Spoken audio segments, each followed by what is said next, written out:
আজকে আমরা আলোচনা করব ইংলিশ বিচিত্র বই থেকে ট্রান্সফরমেশন অফ সিম্পল কমপ্লেক্স এবং কম্পাউন্ড, যেগুলো আমরা নবম দশম শ্রেণীতে এবং ইন্টারমিডিয়েটও আমরা এগুলো পড়েছি।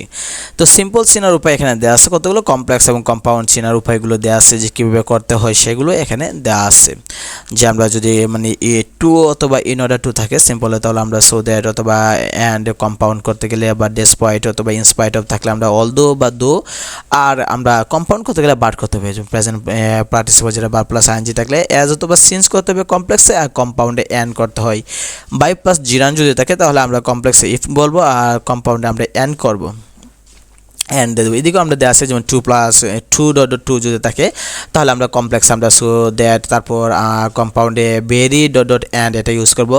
তো আমরা যদি এই স্ট্রাকচারটা দেখি তাহলে আমাদের অনেক কিছু শেখা হয়ে যাবে। যেমন প্রেজেন্ট পার্টিসিপল থাকলে আমরা কমপ্লেক্স করতে গেলে আমরা ওয়েন ব্যবহার করবো, আর কম্পাউন্ড করতে গেলে অ্যান্ড করবো। বিকজ অফ যদি থাকে সিম্পলে, তাহলে আমরা যদি কমপ্লেক্স করতে চাই তাহলে আমরা বিকজ অফ এর পরিবর্তে আমরা সিন্স অ্যাস ইউজ করবো, আর কম্পাউন্ডে অ্যান্ড করবো।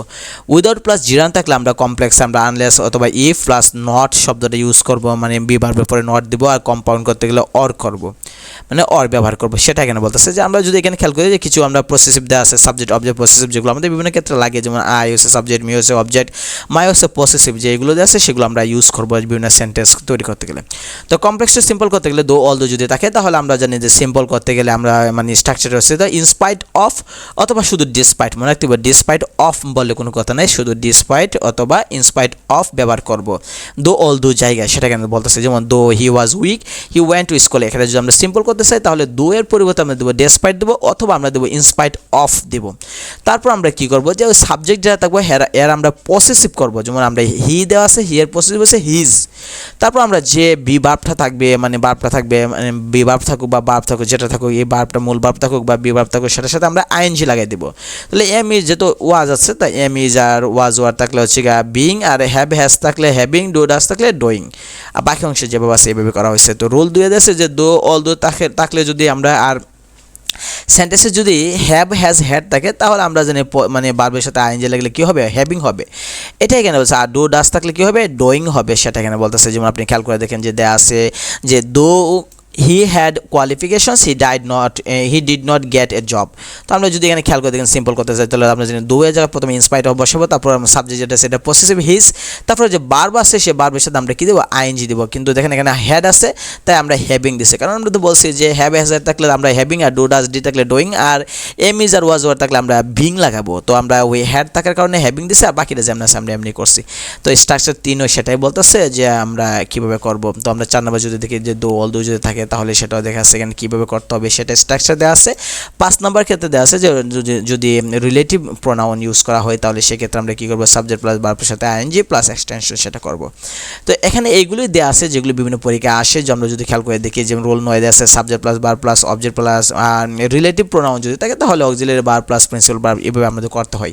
যেমন আমরা যদি এখানে খেয়াল করে দেখি যে উদাহরণ যদি দেখি আমরা, তাহলে হি টুক অ্যান অ্যাম্বুলেন্স উইচ অথবা that was parked on the road. তো এটাকে আমরা বলতেছি যে যদি সিম্পল করি তাহলে উই টুক অ্যান অ্যাম্বুলেন্স, ঠিক আছে, আর পার্কড অন দ্য রোড এটা করলে চলবে। এখানে যে উইচ বা দ্যাট আছে সেটা বাদ দিয়ে দেবো, আর বি ভার্ব যেটা আছে ওইটাকে আমরা বাদ দিয়ে দেবো। এখানে যতগুলো নিয়ম আছে এগুলো আমাদের রিলেটিভ ওয়ার্ড নিয়ে আছে, যেগুলো আমাদেরকে দেখতে হবে যে কীভাবে করতে হয় সেগুলো।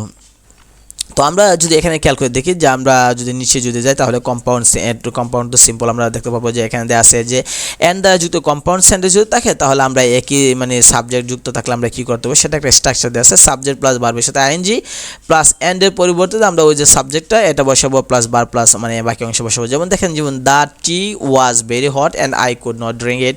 তো এটাকে আমরা কী বলতেছি, the T was very hot, এটা এখানে কী করছে ওয়াজরে আমরা বিং বানিয়ে দিচ্ছি, কারণ আমরা জানি এম ইজ আর ওয়াজ থাকলে এগুলো বিং হয়। আর বাকি অংশটা যেভাবে আছে এভাবে আমরা ইউজ করছি সেটা এখানে দেওয়া আছে। এখানে কতগুলো সূত্র দেওয়া আছে, যে সূত্রগুলো আপনি যদি ফলো করেন তাহলে ইজিতে পারবেন, কারণ এগুলো থেকে তেমন আসে না তাই এগুলো আমরা তেমন দেখাচ্ছি না। কম্পাউন্ড টু কমপ্লেক্স দেওয়া আছে যেগুলো আমরা নবম দশম শ্রেণী এবং ইন্টারমিডিয়েট আমরা করেছি। যদি এই যে স্ট্রাকচারগুলো আছে এন প্লাস রিজন কারণযুক্ত কোনো কম্পাউন্ড সেন্টেন্সকে কমপ্লেক্স করার জন্য আমরা বলতেছে প্রথমে যে since plus subject plus verb এবং এন্ডের পরিবর্তে সেকেন্ড ক্লজ প্লাস এক্সটেনশন। কোনো একটা সেন্টেন্সে যদি আমরা এন্ড আছে কিন্তু এটা কারণ বোঝাচ্ছে তাহলে আমরা আমরা সিন্স অথবা এস ব্যবহার করব সেটা বলতেছে। আর সময় যদি থাকে অ্যান্ড যুক্ত কোনো যদি সময় উল্লেখ করে তাহলে আমরা ওয়েন ব্যবহার করব, সেটা শর্ত থাকলে আমরা ইফ ব্যবহার করব, সেটা দিতেছে। অর্থাৎ যেগুলো আমরা নবম দশম শ্রেণীতে পড়েছি সেগুলো দিয়েছে, তাই আমরা বেশি করে দেখাচ্ছি না, এগুলো জাস্ট খালি স্কিপ করে চলে যাচ্ছি। সিম্পল টু কমপ্লেক্স করার নিয়ম এখানে দেওয়া আছে, যেগুলো আমরা নবম দশম শ্রেণীতে আমরা সিম্পল টু কমপ্লেক্স করছি। সিম্পল টু কম্পাউন্ড কীভাবে করতে সেটাও আমরা করেছি, কমপ্লেক্স টু কম্পাউন্ড কীভাবে করতে এই সূত্রগুলো নবম দশম শ্রেণীতে আমরা করেছি বলে আমরা এগুলো তেমন দেখাচ্ছি না। তো আমরা নেক্সট ভিডিওতে আমরা আলোচনা করব ডিগ্রি নিয়ে আলোচনা করব, যে ডিগ্রি সংক্রান্ত যত প্রশ্ন আছে সেগুলি নিয়ে আমরা আলোচনা করব।